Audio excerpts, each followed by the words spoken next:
What's up, guys?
What's up, Manny?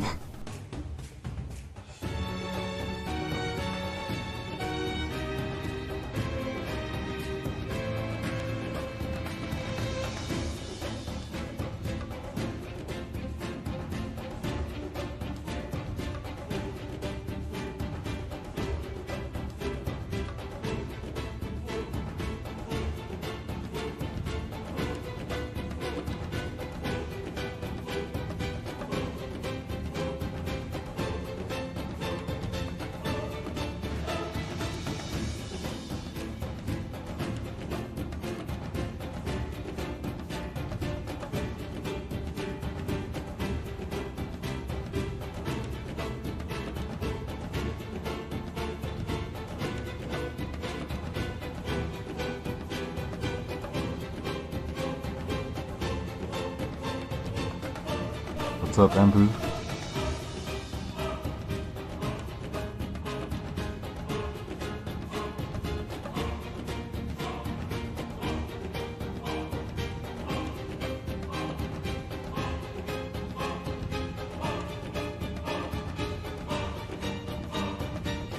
Thanks.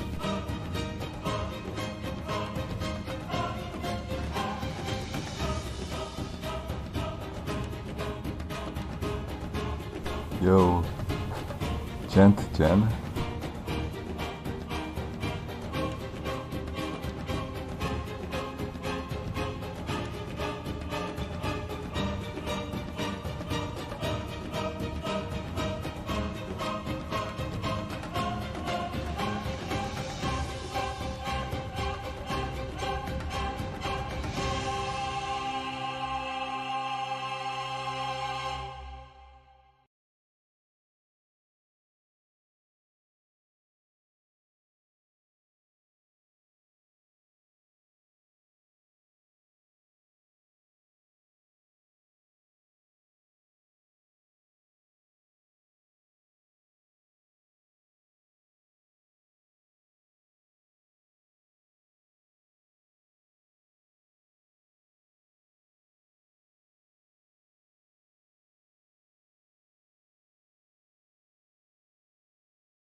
What's up, Colby?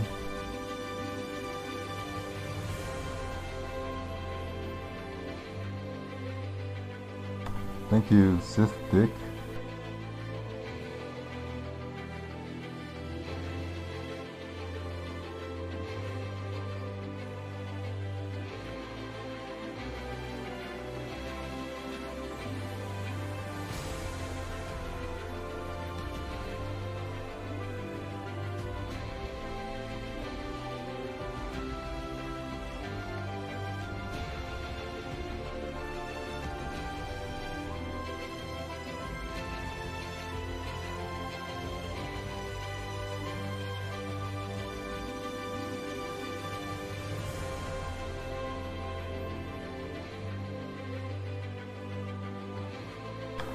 OMG, it's the Ventura.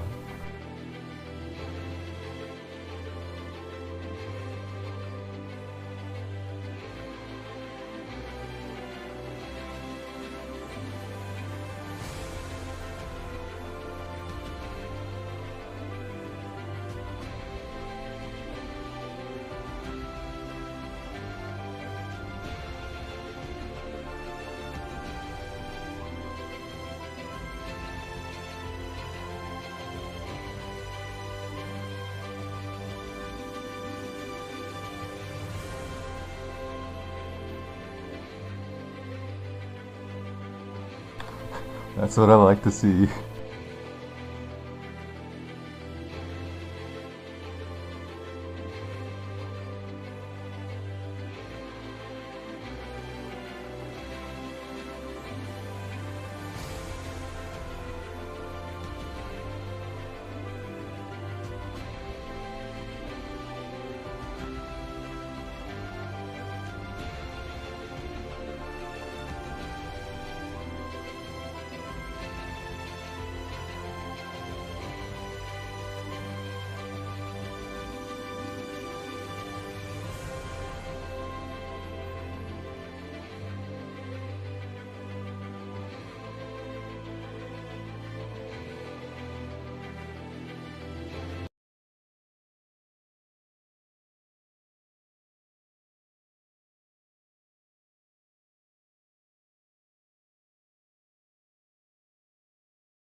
What's up, guys? First of all, if if something's super scuffed and like it's muted or something, everybody at me. So like at Ty23, and then I'll try to fix it. What's up, Havoc? What's up, Ty?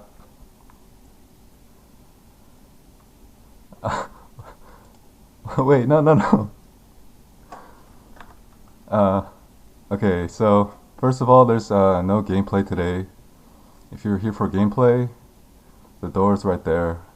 I'm just gonna talk about some stuff, the race, chill.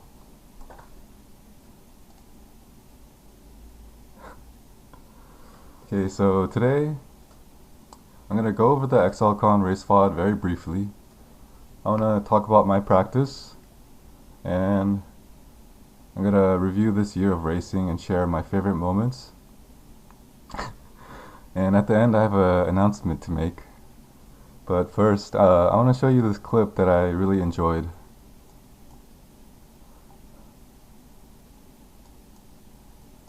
Ty23.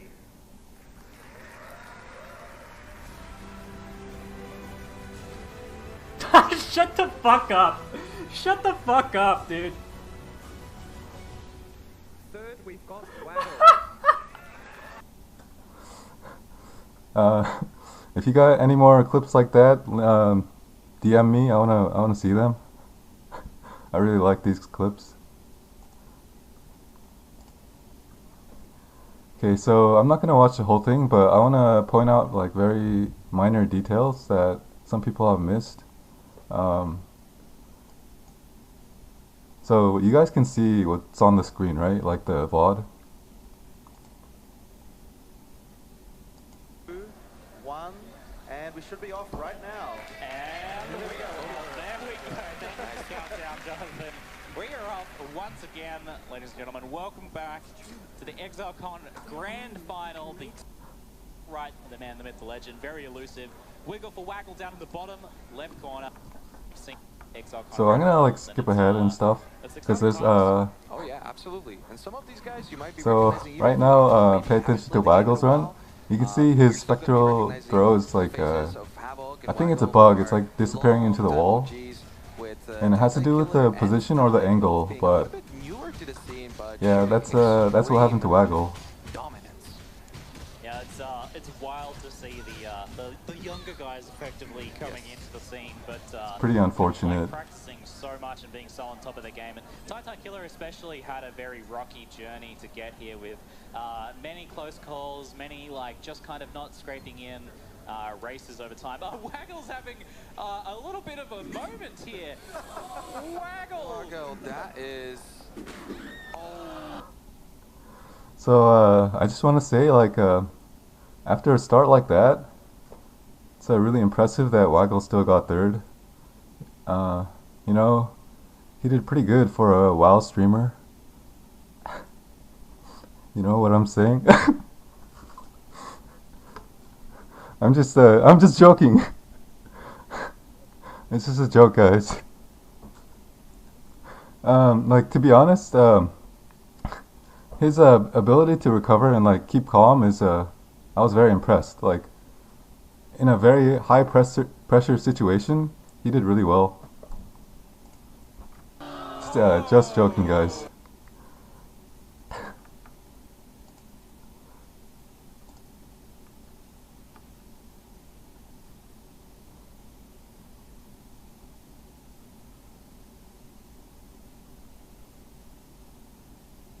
So another thing I want to point out is Waggle's vendoring.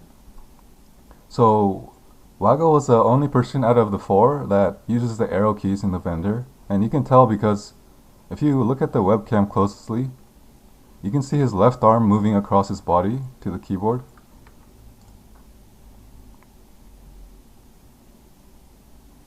Right there.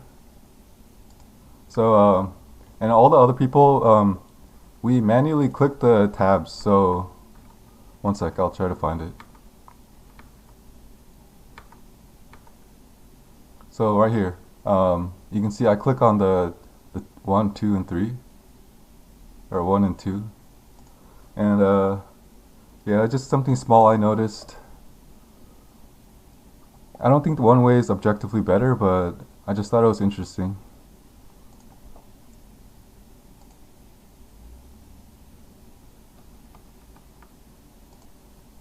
Next thing I want to show is Havoc's Merveil kill.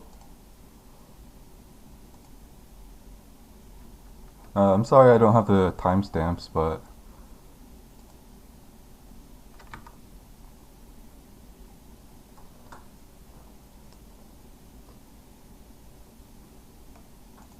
you cannot do the control mouse wheel. It doesn't work unless you have auto hotkey. It works for regular stash tabs, but not vendors. Okay, so after Havoc kills Merveil, he watch him.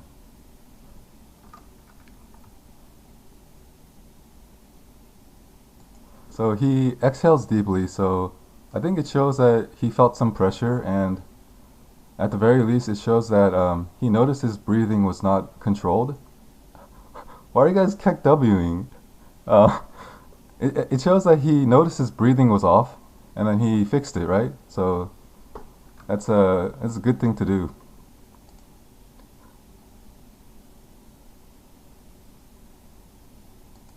The next thing I want to show is Waggle's Wanderlust drop, and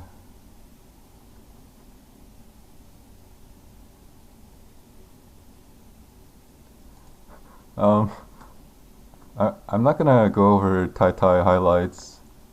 I'm not sure he would want me to do that, and yeah.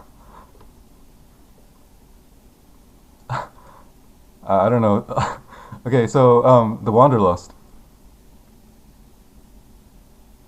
So you can see Waggle doesn't even smile or anything. Like There's like no reaction, right? He was completely in the zone, I think. Like, that's part of why he was able to recover so well. Like, very good focus right there. I want to show Havoc's Weaver kill.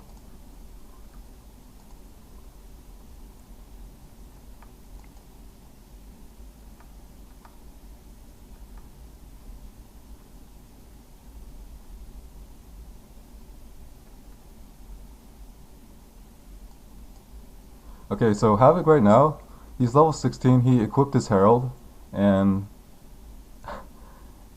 he did the ring craft, right, in Act 1. So I can tell you right now, he has enough damage to one-shot Weaver.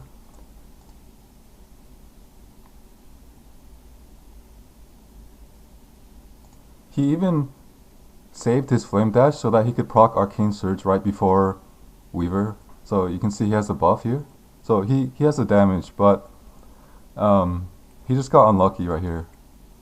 So you can see he's disappointed by Weaver going up. He knew he had enough damage, but it's just RNG with Stormblast Mines. At least that's what I've learned. I don't know how to do it consistently. And next I want to show my Piety kill. I still don't know what happened. Like, I don't know if it's a bug or something. One sec. I want to go to the zoomed in thing.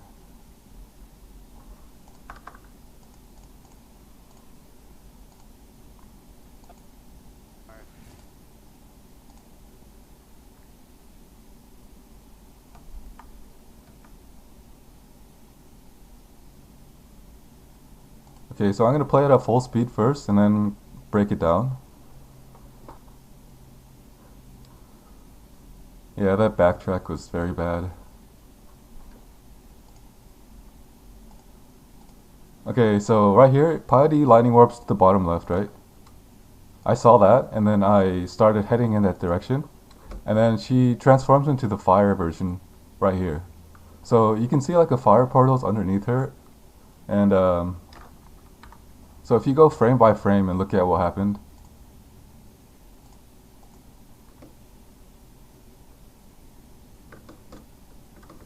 She cast lightning warp here.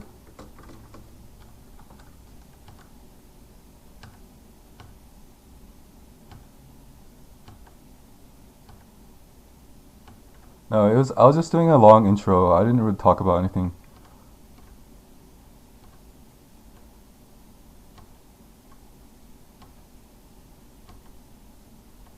Sorry, this is taking so long to load.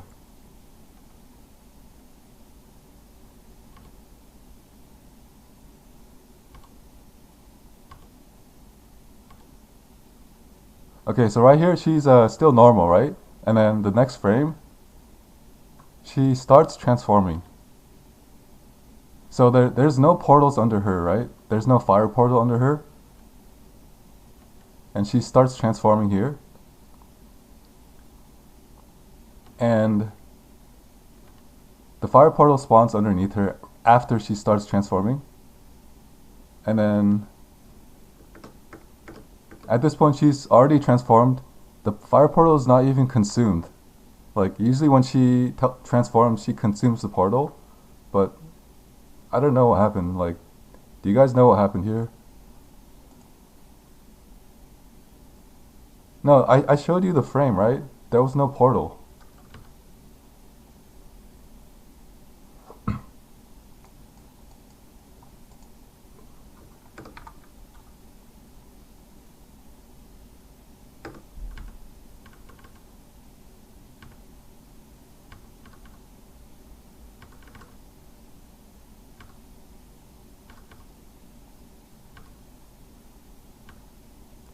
Okay, so she's still in normal form.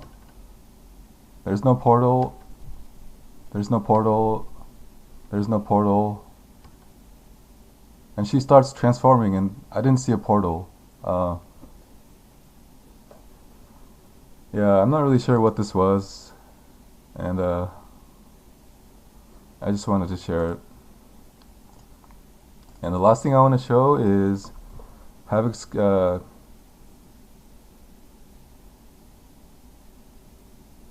Havoc's Kitava fight.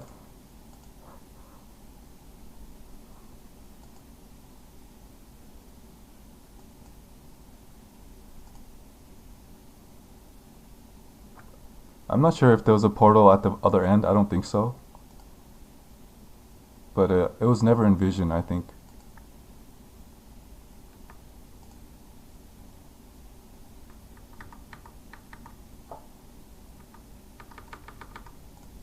Okay, I'm gonna have to go down in quality, I think.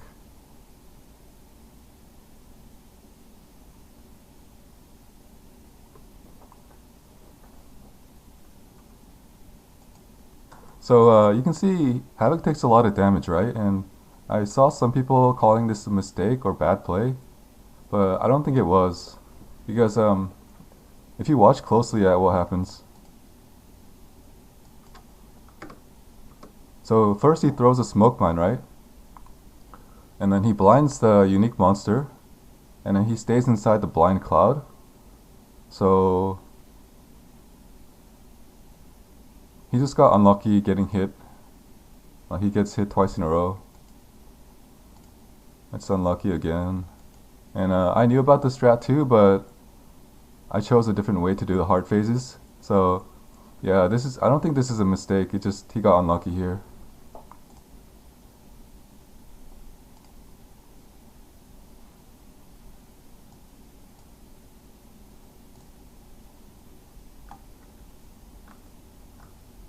I think my computer's dying. Okay, so I want to talk about some nerves. So as I showed, I think everybody was nervous. Havoc's deep exhale, Waggle's hillock kill, Tai Tai's Twitter post, right? Everybody was nervous. I was extremely nervous too. I was in a completely different environment. The lights, the crowd, the casters. It was like very distracting, right? And the thing is, like, my right hand would not listen to me. I don't know if it's I'm from NA or something, but like there was a huge disconnect between my right hand and my brain, and I'll show you what I mean.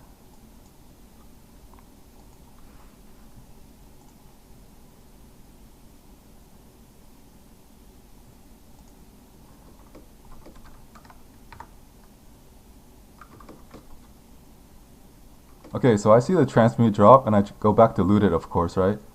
And watch what happens.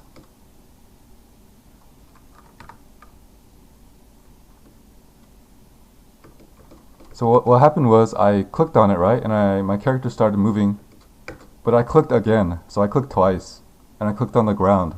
So I missed the transmute, and that's a very hard moment for me.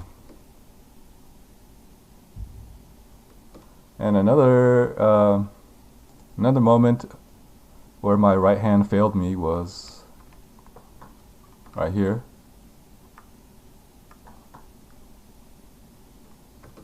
Okay, so what I'm trying to do here is ID all the the rare items, right, for alterations.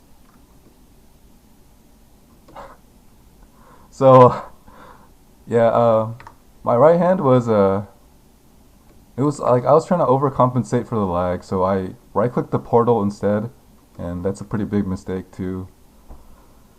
Yeah, it was like these kind of mistakes are terrible.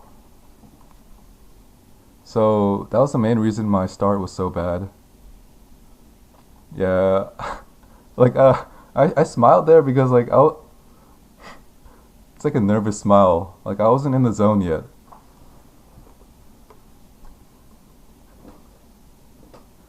Yeah, I was picking up a lot of stuff.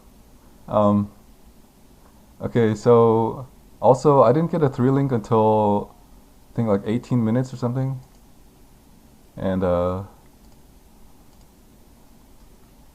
it's somewhere here in the riverways, and but I don't consider that bad RNG at all. Like, it's somewhat common, but it does slow you down. I think that's everything with that. Okay, so I know a lot of people are curious about the 4 flask strat, and I want to show you guys something about that. Okay, so this was 6 months ago, okay, in the beat race. And you can see I'm using 4 flasks, right? Now, let me play this for a second.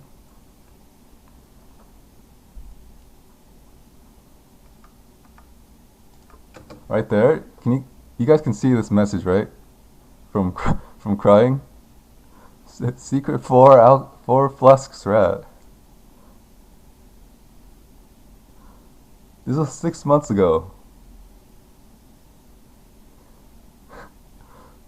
I'm not gonna reveal what the 4 flask strat is, but you know, if you go over here and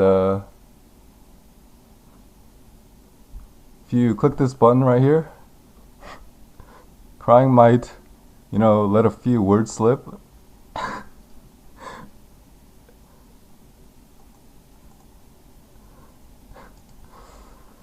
Okay, so now I'm going to talk about my practice, but before that, I need to talk about preparation. So similar to the Atsiri race, I spent many hours preparing for practice before doing a single run. If you guys remember from the Atsiri race, I did a lot of things. I refreshed the tunnel for like 2 hours, I think, for corrupted zones, and I recorded everything. So the reason for preparation is simple: to maximize the efficiency of practice. If you practice without a plan, you will not improve quickly. But if you prepare properly and practice with a plan, then your practice will be optimal and you'll improve quickly. So here's some of the preparation I did.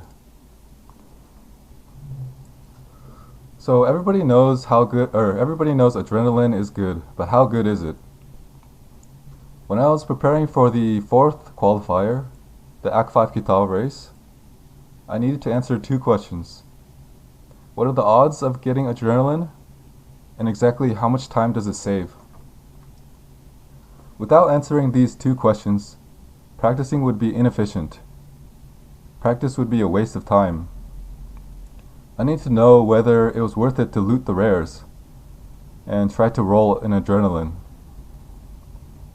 So here's a spreadsheet I made. So I spent over 4 hours manually clicking 2400 alterations on a Quicksilver and some augments too. I recorded every single roll on a spreadsheet, and I found the chance to get at least 1 adrenaline was 16 to 30% in 2 to 4 alterations. So normally I would get 2 to 4 alterations in the last 20 to 30 minutes of a race. So with this data, I determined that it was not worth it to loot rares.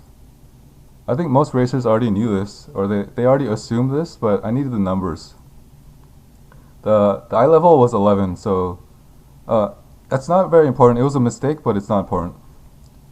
So 3.8 introduced more flask affixes and made rolling adrenaline more difficult. In 3.8, it's not worth it to roll adrenaline in an Act 5 Kitava race on average. And this spreadsheet, it's obsolete because the data was taken in 3.7. So it was before all the flask affixes. So I'm not going to post this spreadsheet because it's old data, right? But if you want a link anyways or something, message me on Discord and I'll share it. So testing is also an important part of preparation. Here's some of the testing I did. I tested explosive trap, icicle mines, pyroclast mines, wave of conviction mines, spark mines, GC mines. Yeah, I tested these stuff, zombies, skeletons, SRS, Tempest Shield. I tested everything I considered reasonable given the currency and vendor restrictions of an Act 5 Kitava. I tested LE Prolif with Herald of Ice, Cold Crafts. I tested normal magic rare ring crafts. I tested different bandits. I tested taking these nodes in different orders. I knew exactly what to do if I did not get a 3-link early. I knew exactly what to do if I never got a fusing for Lightning Spire or Chance Orb.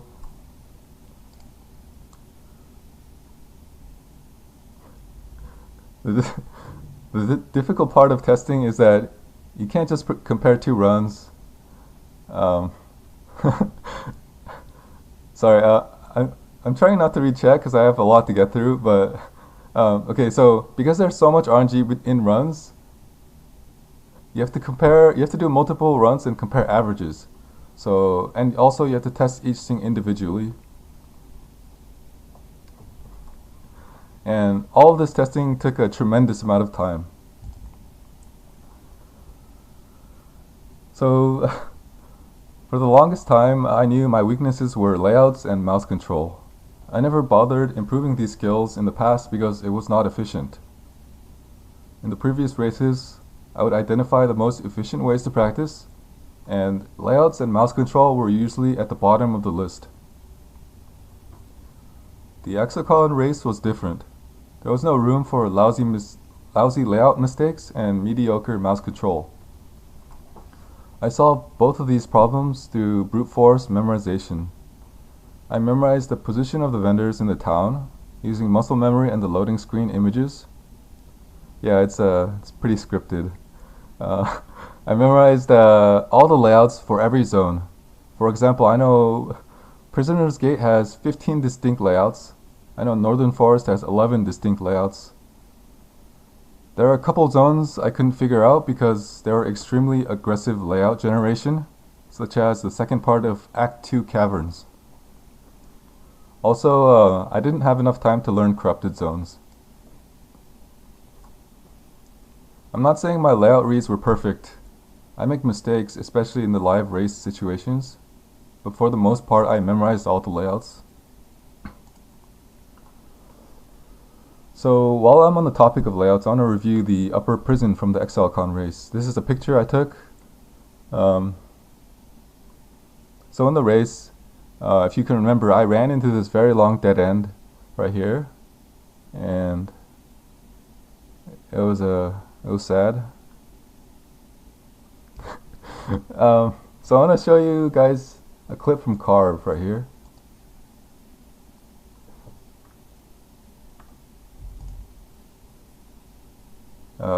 One sec.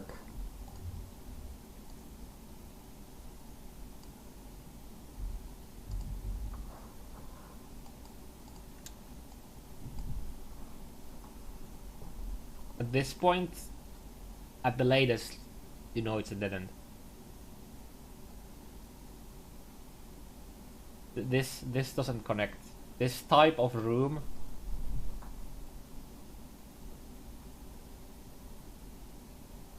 doesn't connect. So Carve says right here that I should have known this room is a dead end, right? So you have to come back. You have to do the long ass loop. So now you see he runs all the way in. I think at this point he's already like, well, fuck, this is probably gonna be a dead end, but let's just double check in just in case.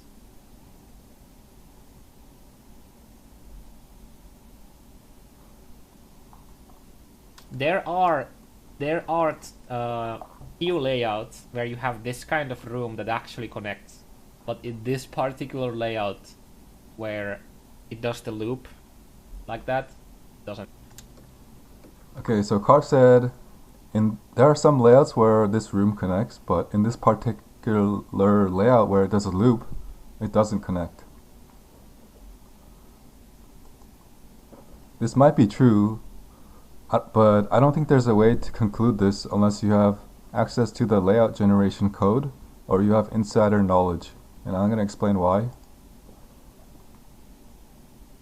Okay, so on the left is the XLCon layout, on the right is a counterexample here. So these are the exact same layout, which I call the left top loop. So you're forced to go left, it's a top loop.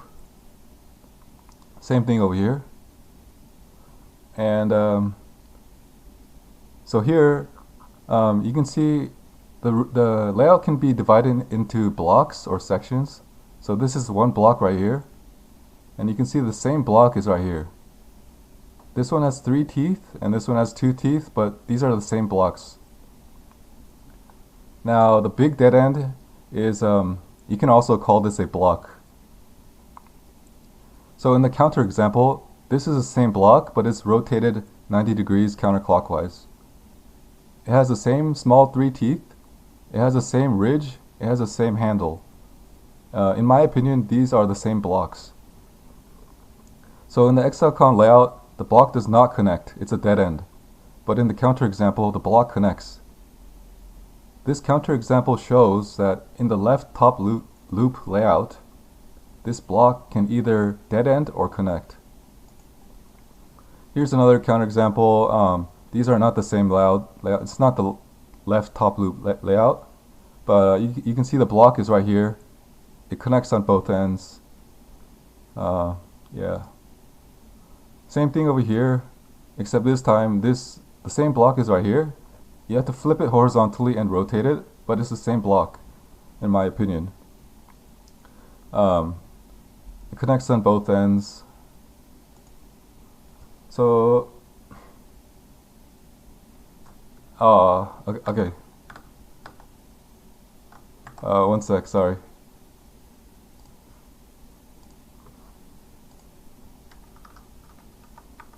Okay, I'll just show them again. So this is connects on both ends, connecting on both ends. Okay, so I've shown 3 examples of the same block connecting through, one on the same layout as XLCon, 2 on different layouts. If you watch Carve's complete analysis, he says that you must check if this block is a dead end. And I agree completely. You need to check because in this particular layout, this block can either dead end or connect.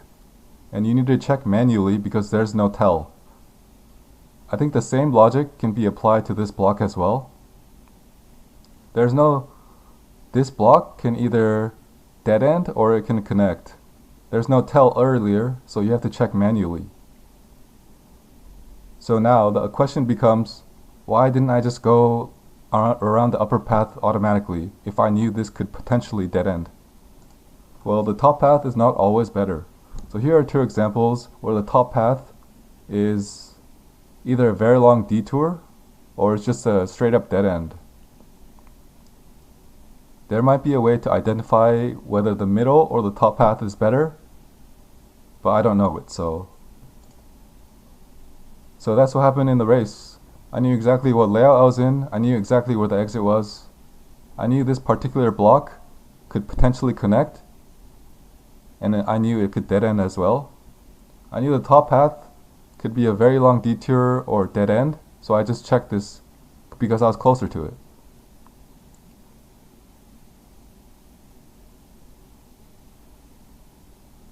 I'm not sure how Carve arrived at the conclusion that this block never connects. I would not be surprised if Carve was right and knows something I don't know. But my understanding of layouts tells me that this block has a potential to connect through, so I decided to check it.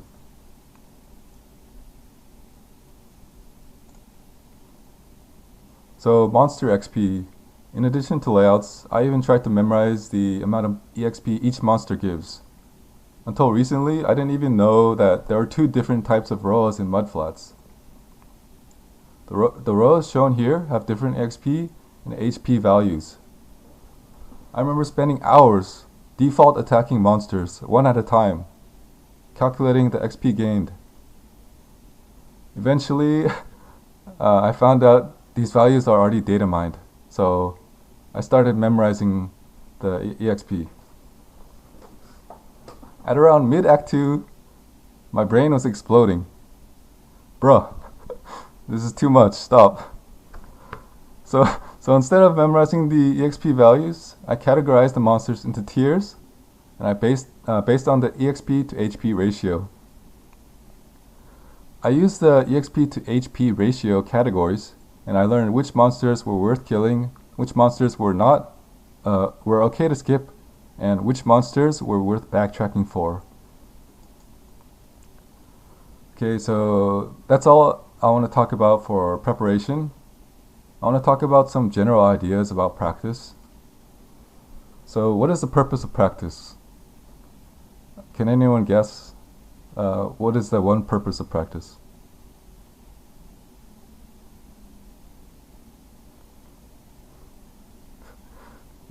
To have fun. Okay, so for me, the single goal of practice is to maximize my chance of winning. I don't care about getting the fastest time possible or setting world records. The only thing I care about is maximizing my chance of winning. So how do you do that? Okay, so first of all, I have a disclaimer. What's shown here is my my perception of Havoc. I have no idea if this is Havoc's actual mindset, but this is my perception of Havoc. Forgive me, brown man POE. It's for the memes. Okay, so on the right we got Chadvic616, and on the left we got Trashcan23. While Chadvic reaches for the stars, Trashcan23 is looking at the trash can. Chadvic is always trying to push the boundaries and achieve the impossible. Trashcan23 doesn't bother. Chadvic pops off on the regular. Trashcan23 is boring. He only cares about winning. Okay, so here the trash can represents the trash runs, or the worst possible times. The stars represent the best possible times and world record speed runs. So while the Chad strives for greatness and tries to smash world records, the Virgin digs through the trash can.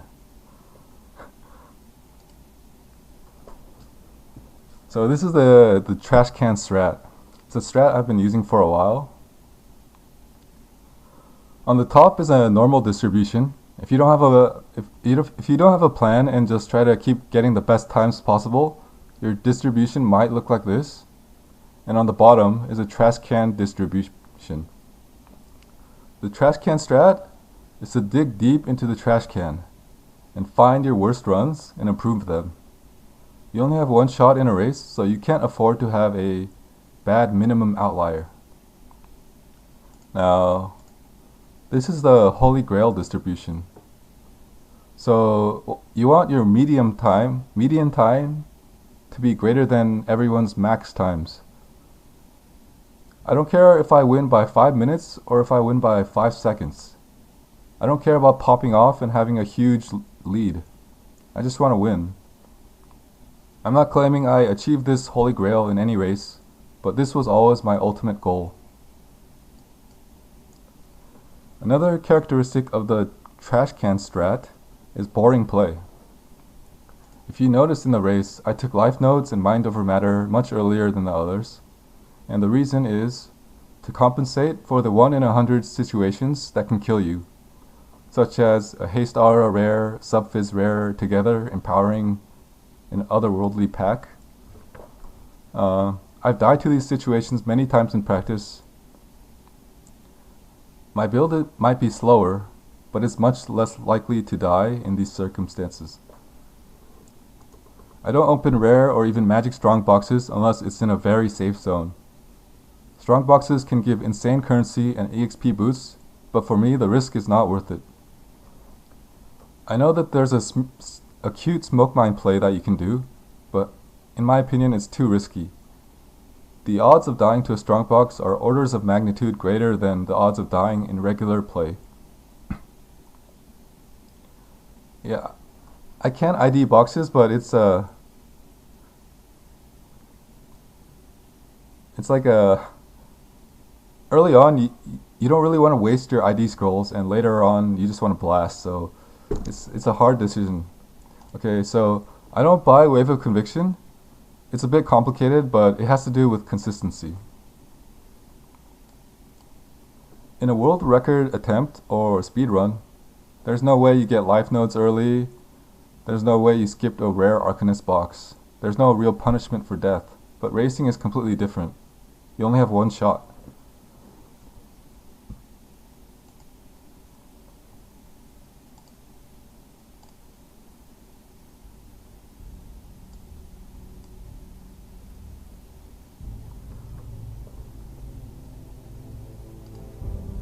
This is my practice. This is my struggle. For 7 weeks, I practiced with no days off. On the 8th week, I couldn't practice on these days because I was traveling to New Zealand and I couldn't find an internet cafe. For the first 2 weeks, I practiced until I was physically unable. I developed pain in my wrists, forearms, and my fingers. At the worst point, I would wake up in the middle of the night because the muscles in my forearm would pulsate and twitch violently. It felt like my wrist and right index finger were becoming dislocated from the socket. When the pain started to interfere with my practice, I knew I had to chill. I shortened my practice to 6 to 8 hours per day, spread the sessions out throughout the day. I started doing wrist and forearm exercises. I even changed my diet. I stopped eating junk food completely. I stopped eating processed foods. I only ate rice, chicken breast, onions, kimchi. I drank more water. I wanted to be healthy. I wanted to have clear thoughts. I didn't want my physical condition to stop me from achieving my goals. I made sacrifices. For 8 long weeks, the only thing I thought about was the race. I stopped doing the things I loved to focus on the race. I even stopped watching anime. That's right, I even stopped watching anime. I tried harder for this race than any other race. I put everything I had into this race. Losing this race was not an option. I could not even consider the possibility of losing. Every day, while cooking the chicken breast, I would visualize myself winning the race. Because I'm a virgin, I'd always start with, I want to win. Next, I would say, no, I will win. Then I would say, I must win. I couldn't think of a stronger word than must, so finally, I said I won. If I were a Chad, I would go straight to I won and repeat it to myself. But since I'm a cherry boy, I'd always start with I want to win, I will win, I must win, and I won. Every day, while cooking the chicken breast. In retrospect, this was very weird. I was telling myself that I won a race that was more than 1 month away. Anything could have happened in between the time. I could have gotten sick or injured. I could have missed the flight or gotten jet lagged. But every day, I kept cooking the chicken breast. And every day, I kept repeating to myself, I won. I had no choice.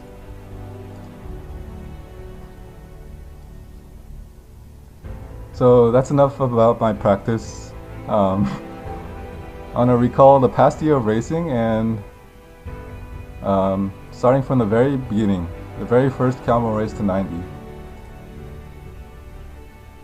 Back then, I was known not as Thai 23 or even Easy SCRUBCORE man. I was just the softcore guy. Just before the race, Shack Central created a private league for racers to practice. It was a hardcore SSF league with 20% monster damage to simulate the conditions of the race. I remember asking Shaq if I could join his league and being excited when he invited me. I remember dying over and over to Roas, to Hailrake, the Skeletons and Ledge, the Sparkers and Chamber of Sins. I remember the Duck Squad boys laughing at me when they saw how many dead characters I had on the ladder. To be honest, it was pretty funny. I had a good laugh too. Those were some good times. When it came to the race day, I was super excited. Everyone was. This was the first big race in a while, and everyone was hyped. The meta was interesting, with Arc Mines, Arc Totems, and Sunder. Big names such as Dead and Doom, Havoc, Steel, Ziz, and Rise QT were competing. The melee gods Sparag, Heshla, and of course, the Ventura were ready to sunder. Back then, people didn't practice much, but I knew that if I wanted a chance to win, I had to practice. After all, I was a scrubcore man in a hardcore land. I practiced for 3 weeks. I leveled 10 characters to 90. I had a comprehensive plan and an Atlas strategy. I was ready to win the race. I even ordered a large pizza and a big-ass Red Bull for the long push. I remember having a great start.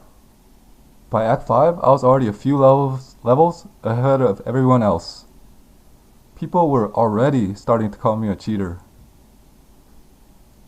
I was fighting Kitava with a sizable lead, and I died.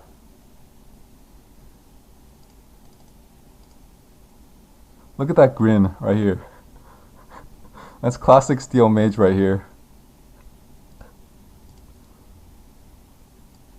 So here's a clip from the moment.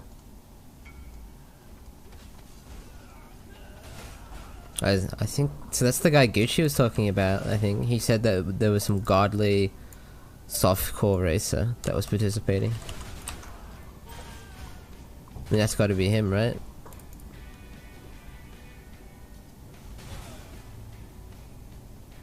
Ah, he died. Stay in softcore. Oh shit.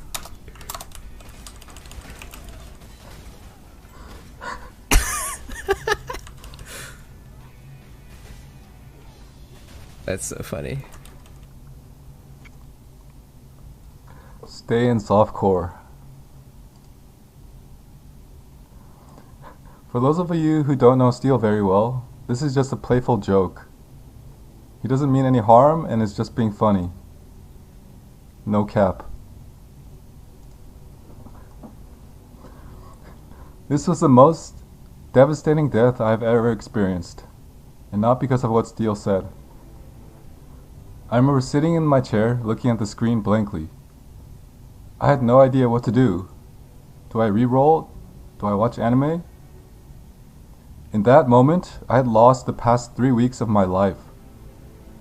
I practiced so hard for this race. I practiced more than anyone else, and I lost everything in an instant. With the company of pizza and Red Bull, I watched Steel Mage for the next 10 hours, until he won the race. I learned a lot from watching Steel, from watching him play, from the things he said. But there's one quote that stands out among the rest. You can't XP when you're dead. You can't XP when you're dead. When I heard this, I thought to myself, this guy's a genius. This quote completely changed my perspective on racing. I noticed how Steel would always prioritize defenses and proper setup over speed.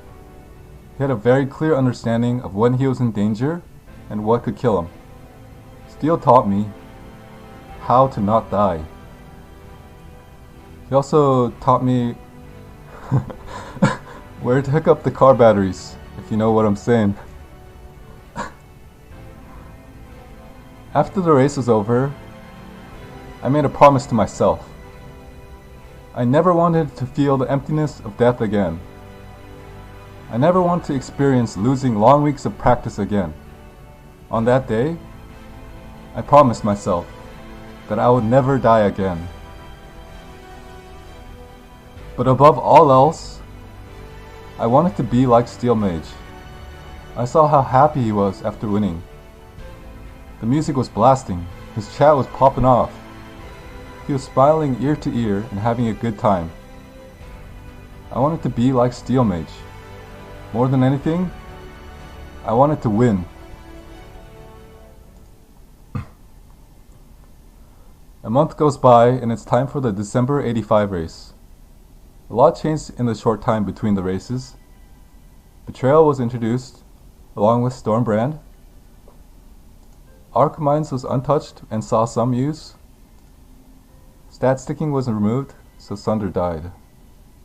It was not clear whether Elementalist or Inquisitor was better, and I chose to play the Stormbrand Elementalist. At the time, the most common Atlas strategy was to progress into the higher tiers and hope for good map drops. In my practice, I realized that if I stayed in one corner and progressed the Atlas in a controlled manner, I could abuse the power of Beach, City Square, and Zona-shaped 1 through 5 mod. The corner strat was not only safer than the conventional method, it was more consistent on average, and faster on average. I developed this strat and tested it myself and told no one. Coming into this race, I had a huge knowledge and strategic advantage. This race was mine to lose. I remember being in the lead with X-Leaf close behind me. Everyone else was a bit further behind. I knew Leaf was a monster, so when he died, I got overconfident and I got too relaxed.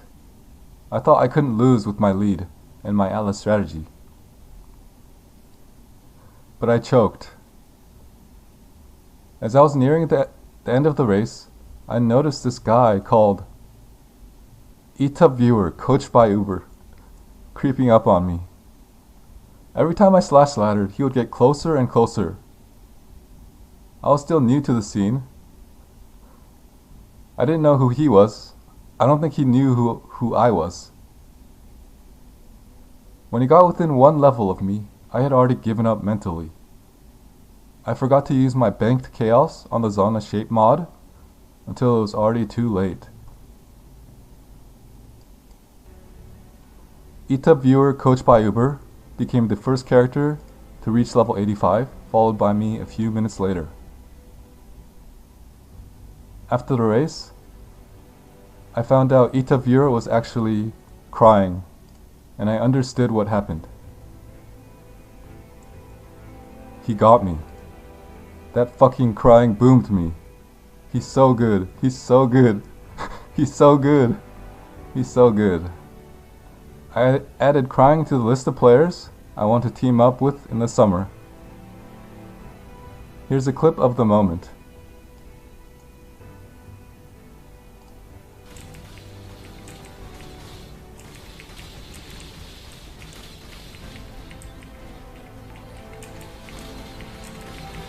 Yes!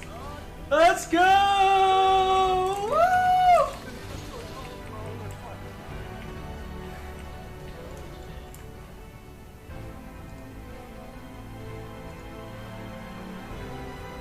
People often say getting silver is worse than bronze. I'm not sure what bronze feels like, but I can't imagine it being worse than silver. I thought I would be happy getting second. I had kept my promise of not dying and finished a race. I was just a SCRUBCORE player, and I managed to finish a hardcore race, close behind the winner. I was on the podium. People were congratulating me. I should have been proud of my accomplishment. But everything was overshadowed by an overwhelming feeling of regret. I came so close to achieving victory, but I fell short when it mattered. For the second time in a row, I experienced the disappointment of defeat. If the first race taught me the pain of death, the second race taught me the sorrow of silver.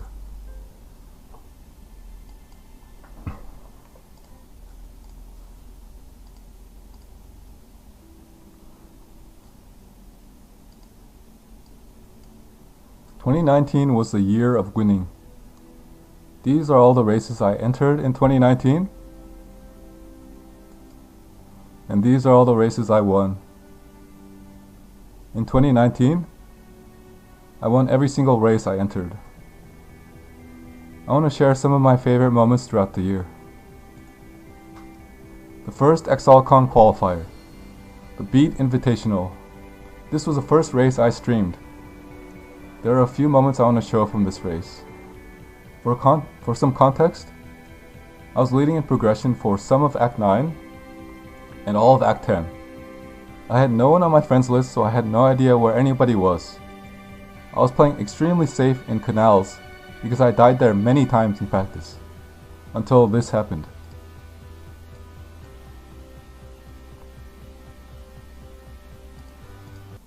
One sec.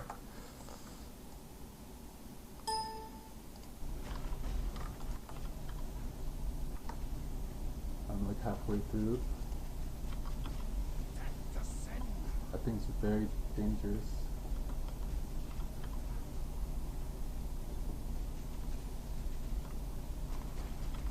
Oh my god. Waggle was the first character to enter the feeding trough. When this happened, I panicked. I remembered what it felt like to get second place. I remembered how it felt to be so close to victory and fall short. And so I went YOLO.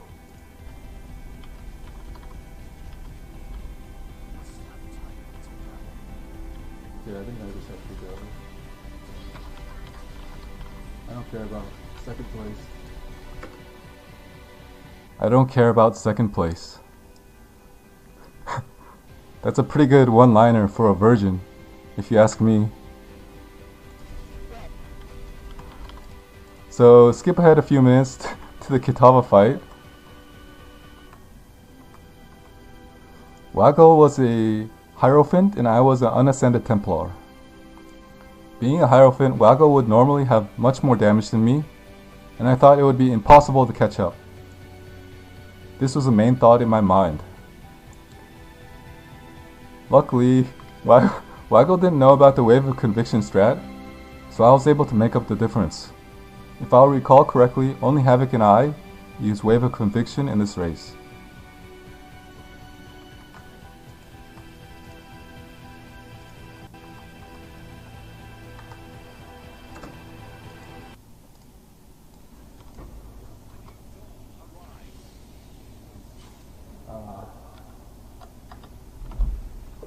I don't think I won.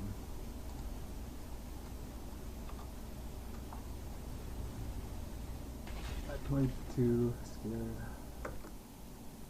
After killing Kitava, I 100% thought I had lost. You can hear it in my voice. There was no boss kill ladder. I didn't have the official stream open, or even my own chat open, because it would make me lag and FPS drops. When I finally opened my chat and saw all the pogs, I knew I had won. I put on some epic anime music. Oh my chat was popping off. In that moment, I remember watching Steel Mage when he won the first camel race. It felt like my drill was piercing the heavens. I finally made it. I won.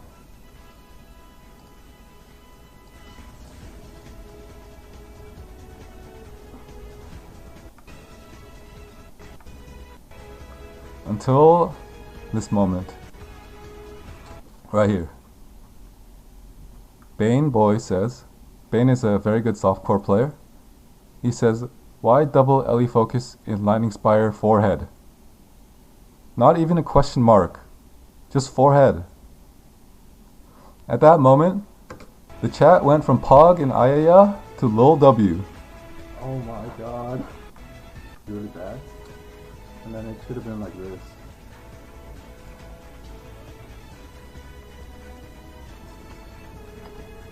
These are some good memories.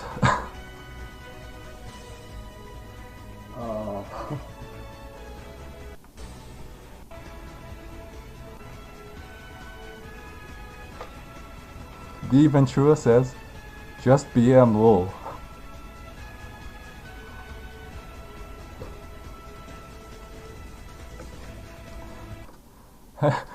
Heshla says, sick BM, winning on 3-link, smile. These guys, man, they always make me laugh.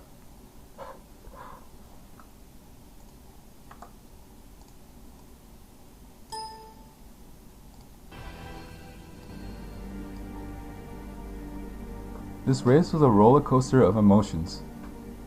From panic when Waggle passed me, to elation when I saw the sea of pogs, to embarrassment when I realized my mistake. The next moment I want to share is from the Method GSF 100 race. The team was Crying as the carry, Camel as the farmer, Gucci as the boss killer, and me as the support. We were the Avengers. We practiced hard for a week. We theory-crafted a solid plan together. Everything went according to plan. Until I died. Prior to my death, I was having heart palpitations for over an hour. I was not used to pushing for such long hours, but I was too much of a virgin to tell my team. And then I died. In game, of course. The feeling of letting my team down. The feeling of breaking a promise to myself of never dying. This was one of my most miserable moments. In the end, we won. I re-rolled support. Crying hit 100. Everyone performed flawlessly except me. I got carried. Shortly after hitting 100, we ran a giga-juiced, double beyond underground sea to celebrate. I don't remember how long I had been awake, but when I'm extremely tired, I start finding everything to be funny. I could barely speak because I was trying to hold back my laughter. Here's a clip. Pay attention to Chris Evans' health, and Chris Evans is Camel.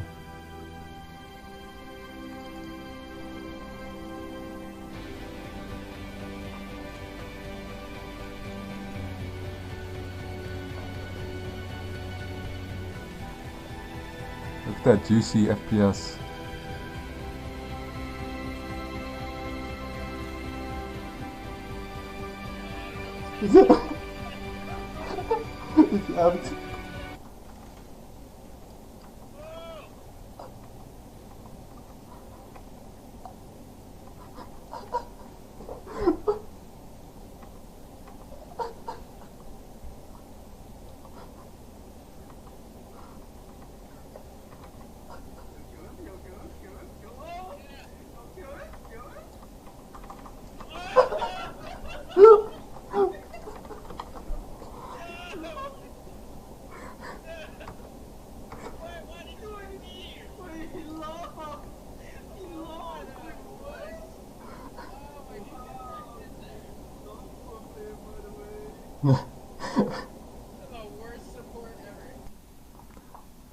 The worst support ever. I just want to say, in my defense, I went in with Camel when he died. Watch.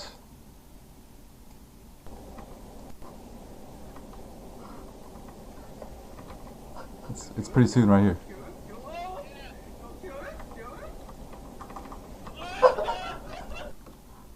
Meanwhile, Mr. Chris Hemsworth over here, he's off to the side. He's just chilling over here. You see that? He's all the way over there. Okay, so listen closely to the way Crying says, "Kill him, kill him."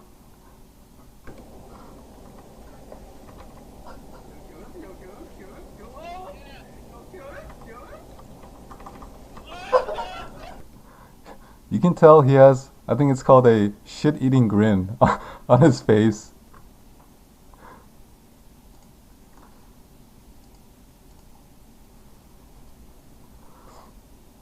This wasn't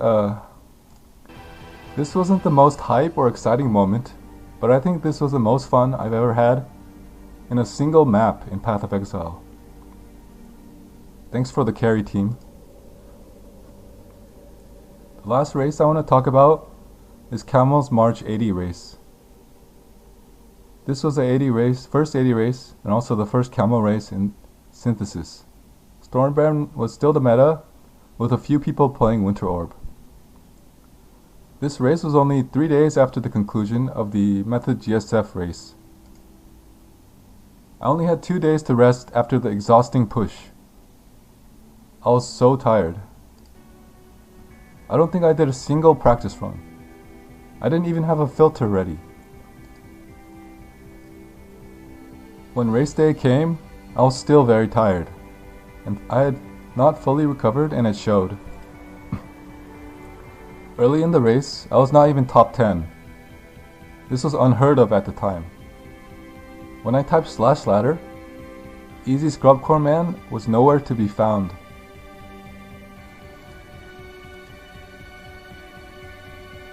Even in the middle of the race, I was only rank 8. The entire race was an uphill battle, from start to finish.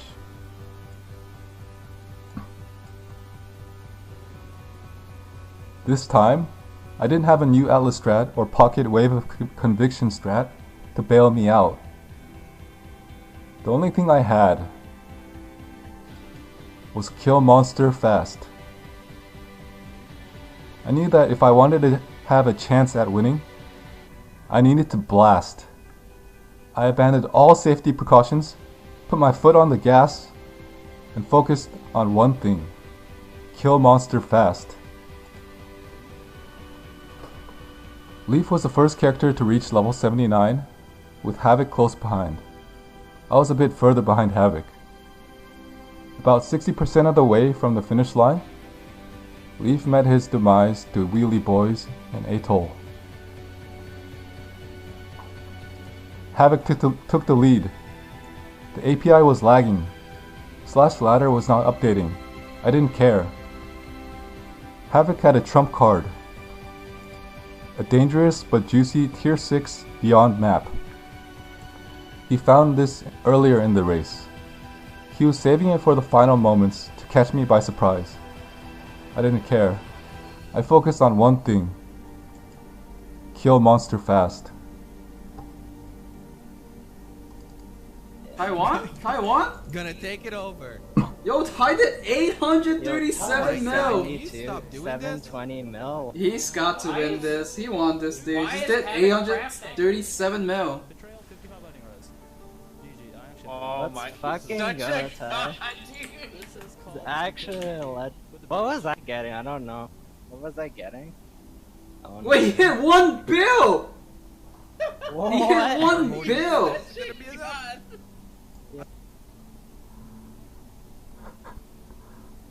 Ty 1 bill, 1 bell EXP. Steel Medge says Ty on 1 bill.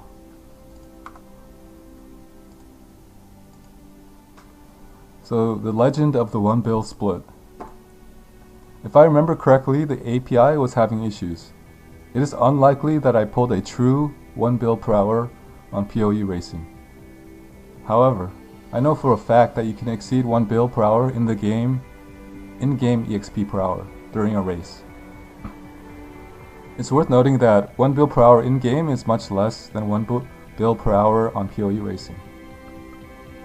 After the race, I tried to reproduce the same conditions and was able to exceed 1 bill on multiple occasions. There was no cheesing involved. I didn't reset EXP, do betrayal, and check my EXP right after. I reset my EXP at the start of the map and checked at the end. When the stars align under the right conditions, anything is possible. Here's a clip of the final moments from Leaf's stream.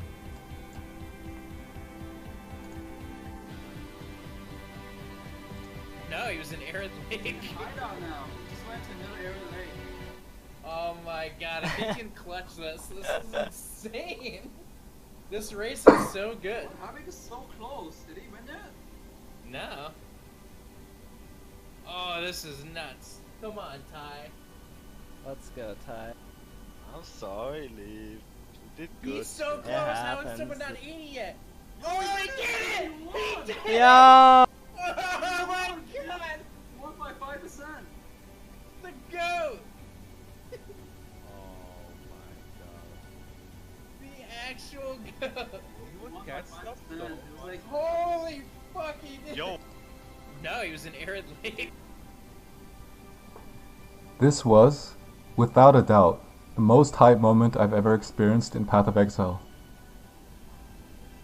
Nothing even comes close. When I won the ExileCon race, I felt relief. I was so heavily invested in practice, I was relieved that the practice paid off. Also, I couldn't really celebrate because the race was still going and I didn't want to be a distraction. This race was completely different. I didn't practice at all. I was behind from the start. I was fighting a massive uphill battle. It felt like I was holding my breath for 5 long hours. But I kept my foot on the gas and I didn't let go. I had only one thought in my mind. Kill monster fast.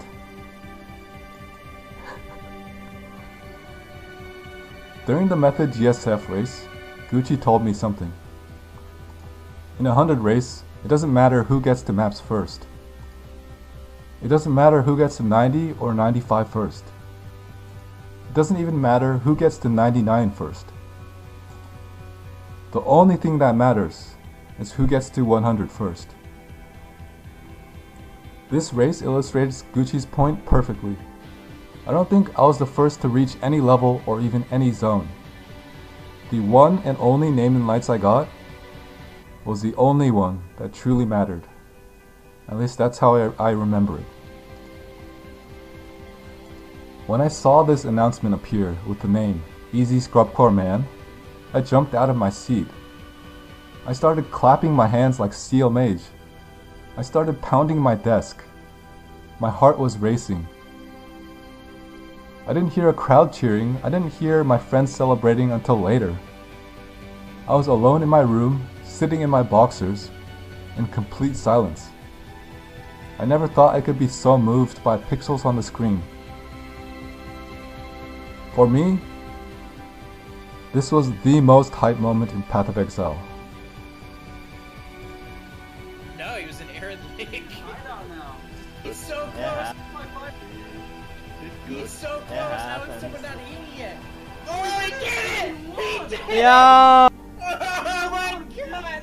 Won by 5%. The goat!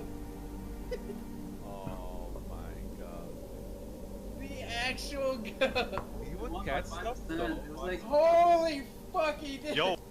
In the words of Camel, holy fuck, I did it. 2019 was a good year. I won 4 consecutive Camel races. I won all 4 ExileCon qualifiers. I won every single race I entered with no exceptions. 2019 was a year of winning. Now before I talk about 2020,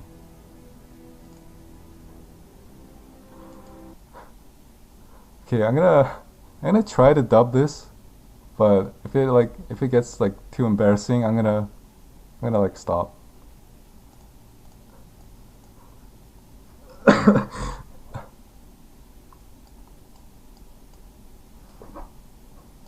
An MRRL time. Me and Mark Rutsu. Me and fucking Mark Rutsu. That's fucking right. I skipped 113. I'm a fucking legend. I've never seen a 113 and I never fucking will. 112 baby till the day I fucking die. Yes! About time I get a fucking lucky break in this fucking game, motherfuckers, and I clutch the goddamn grenade launcher. That's fucking right. Yes, this one. Right Right here, here. it's This one. My insane pace. Right, Right here. here. This is the one throw. Right here. I Yes. can't do this. Fucking it. I'm gonna have to find that actual whole bit off of it, and I'm gonna have to get it. Dude, what a rush! What a rush! Watch this. Watch when I get the grenade launcher. Sorry.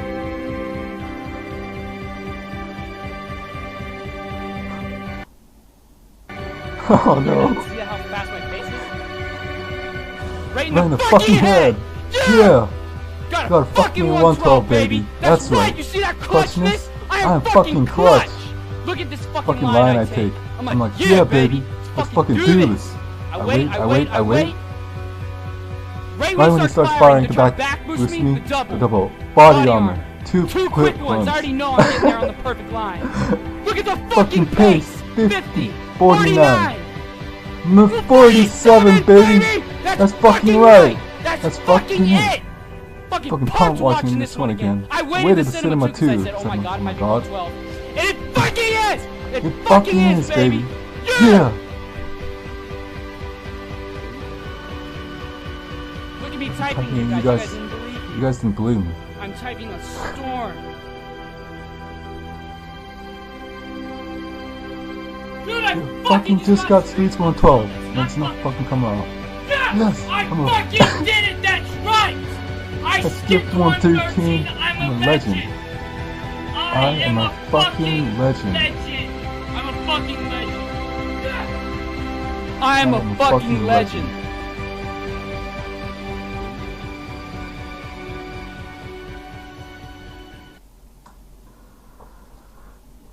Okay.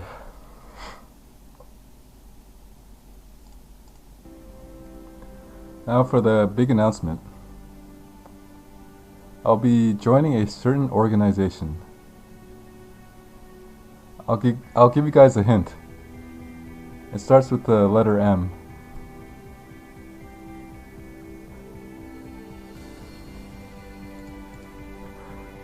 Did you guys see something? I think my computer is bugging out or something. That's right. I'll be joining Mixer. I know this may come as a shock to many of you, but as of today, I'll be streaming exclusively on Mixer. You know, I feel like this is a really good chance to get back in touch with my roots and really remember why I fell in love with streaming in the first place. The next chapter, mixer.com/chad23he. I'll be streaming every day at 10 AM. I'll be revealing all the strats. It's gonna be great. Subscribers will have access to all my POBs. 6-month subs will get all my loot filters and private YouTube series. 12-month subs will gain access to the private Discord exclusively for Chads. You'll unlock comprehensive layout guides, one-on-one coaching, all my spreadsheets, and more. Make sure to like, follow, and subscribe at mixer.com/chad23he. I'm gonna stream every day for the next year. It's gonna be great. Trust me.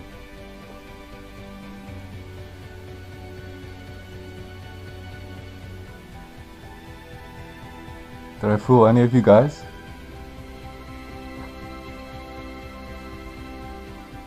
I think I need to work on my acting skills a little bit.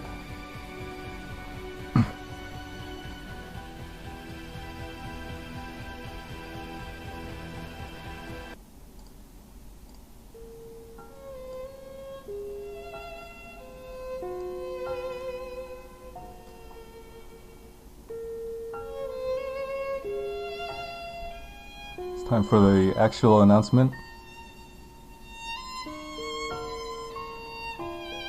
I'll be stepping away from the PoE racing.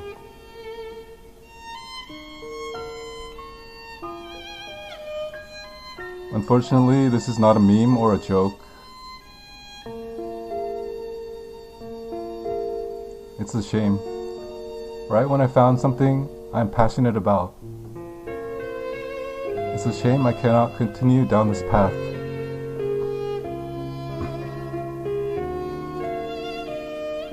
I'm going through some tough times.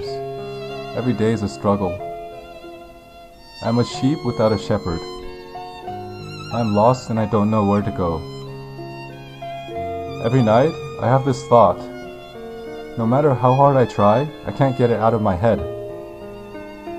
Every night, I think to myself, I'm a cherry boy.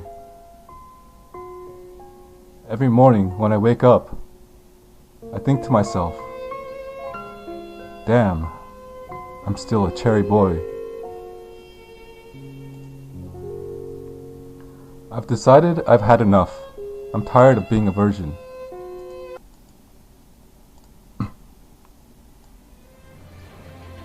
I've decided to change myself. I'll do whatever it takes. No matter how much it hurts, no matter how hard it gets, I'll make any sacrifice. I'll give up everything. I will not rest until I become a Chad. Within every one of us lies a dormant Chad. Some of us have already awakened, others have not. I promise that I will find the key and I will unlock the Chad within me.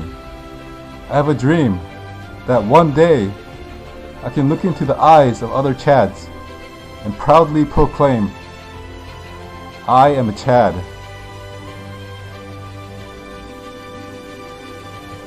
If people ask, where is Tai-23? Did he finally get banned for cheating? Tai-23 is on a long journey. Tai-23 is on the path to attain Chad-lightenment.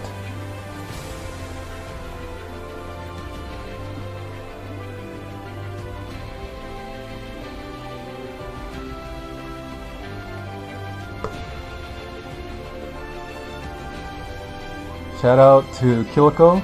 Kiloko offered to lend me his laptop so I could warm up for the XLCon race, and he asked for absolutely nothing in return. Shout out to Tarzan. He was one of the very few people who offered to help me practice and also asked for nothing in return.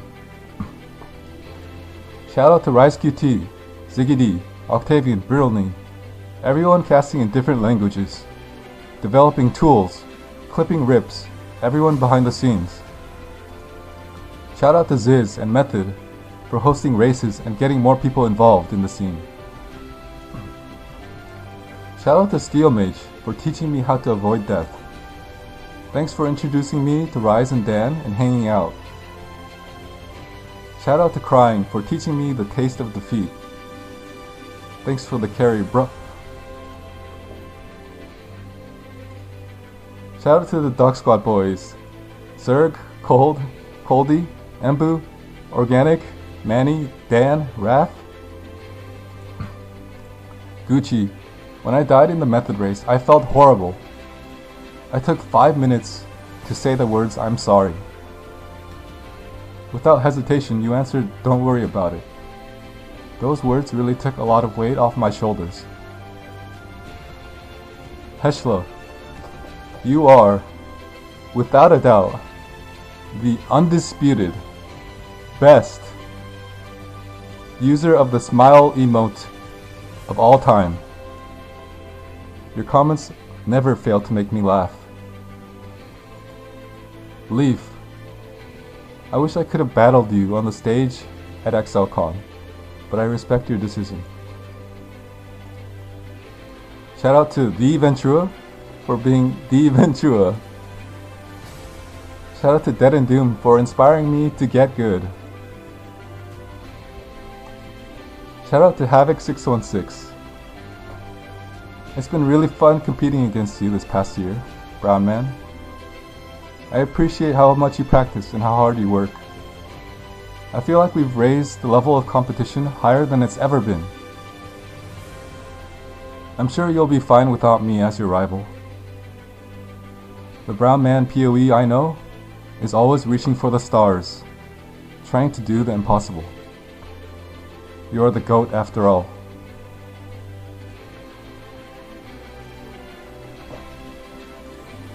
Shout out to Camel. If you hadn't hosted the Camel races, I would still be the softcore guy. Thank you for putting up with me throughout the year, helping me out when I was in trouble, and being a great friend. Finally, shout out to GGG. Last year, if someone told me that I would fly halfway across the world, compete on a stage in front of thousands with 80,000 people watching online by playing Path of Exile, I would have called them crazy. But it actually happened. GGG made it happen. GGG paid for my flights, they put me in a big ass fancy hotel, and gave me the opportunity of a lifetime. When I first walked into my hotel room, I just started laughing. I remember thinking to myself, Dude, I'm just a nerd who plays video games. You don't have to go this far, GGG. I remember walking into the bathroom, and on the counter, there were 4 small bottles: shampoo, conditioner, body wash, and body balm. I didn't even know what body balm was, but I just grabbed some of it and smeared that shit on my body. I still don't know what it is. It just seemed like the right thing to do at the time. I was a virgin, yet I was being treated like a VIP. Is this what it feels like to be a Chad? I got to eat all sorts of food, meet some amazing people, but most of all, I got to compete on the stage. I could feel the heat of the lights above me. I could feel the tension in the air. I'll never forget the sound and energy of the crowd. I got to battle against 3 of the best racers in the world, on a stage in front of thousands. And I did it. I fucking won. Thank you, GGG. XLCon was a truly unforgettable experience. I'm so grateful.